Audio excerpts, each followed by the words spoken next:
Hello, my darling Fumi Nation. How are you? How are we? My name is Fumidesaluvold. For those of you that are stopping by for the very first time, you guys are very welcome. This is a new law, and I'm going to start by saying that not all mothers are mothers. Not all women that have children are mothers. And that is why we have certain things put in place. And we have foster care, child services, because this right here is a brand new law. This is a 31-year-old woman who left home for 2 months. Let me say it all over again. She left home for 2 months, leaving her 2 children behind. Is it that she had of some sort, perhaps postpartum? It could be possible. A 12-year-old and a 3-year-old. She left them literally abandoned and went about her business. And they are looking for her. I think the states was Texas and Alabama. Like I said, if you don't want to be a mama, you don't have to be a mama. You don't. But give these children a chance. Give them a chance at a life where you feel your life is hopeless and helpless. You make the matters worse. We keep on hearing these horror stories and we just cannot understand or just have it in our minds. How? How can you do this? Are you having mental issues? Is it mental illness? I have empathy for you, but I cross the line when you now put your own children in danger. That to me just does not make sense, and I can't show empathy.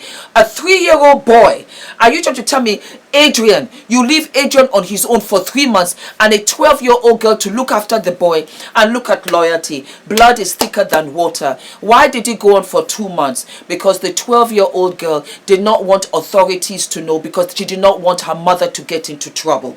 Do you see this? That lets me know that she's done this before, that she's done this many a time, and she has stretched it from 3 days to a week to 2 weeks to 3 weeks to a month. Come back and forth, back and forth. Can you imagine? Are the children going to school? Are they being taken care of? What of vitamins? Oh my God. Where's extended family? It's a hot, smoking mess.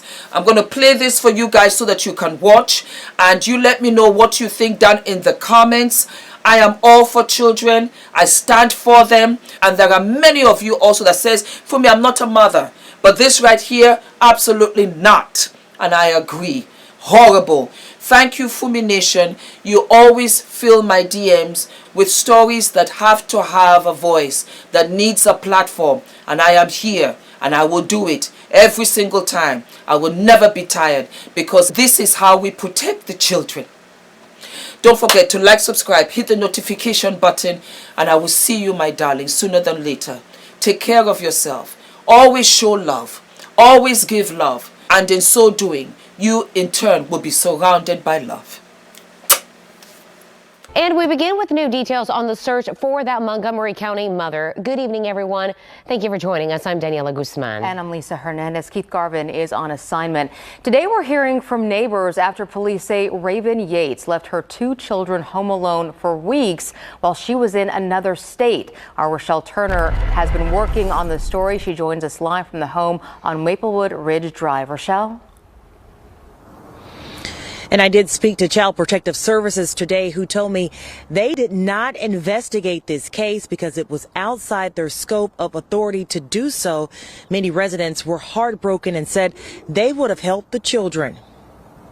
Inside this home in the Tavala community is where police say a 12-year-old girl and her 3-year-old brother lived alone for several weeks. I just can't hardly comprehend something like that. I really can't. The children's mother, Raven Yates, is facing charges for child endangerment, and police believe she's in Alabama.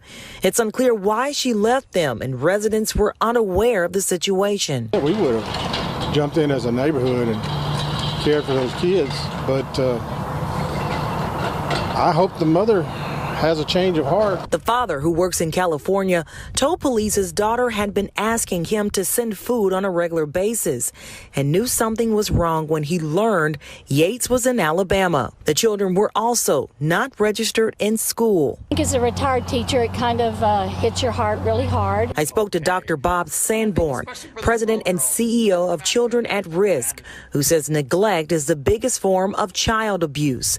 He says this is another instance of kids falling through the cracks in Texas. This little 12-year-old is going to feel the repercussions of this event on her life for many years to come. And she may seem happy, she may seem resilient, but this is a traumatic event. This is an adverse childhood experience for this young girl, and it will have an impact on her down the road. A 3-year-old, maybe not. Maybe they're going to be able to sort of move on. And I did speak to the father of the 12-year-old over the phone. He told me that his main focus is to take care of his daughter and to get back on track. He also told me that he's going through a custody battle with Yates. If you know where she may be, you are asked to call police. Reporting live in Montgomery County, I'm Rochelle Turner, KPRC 2 News.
you.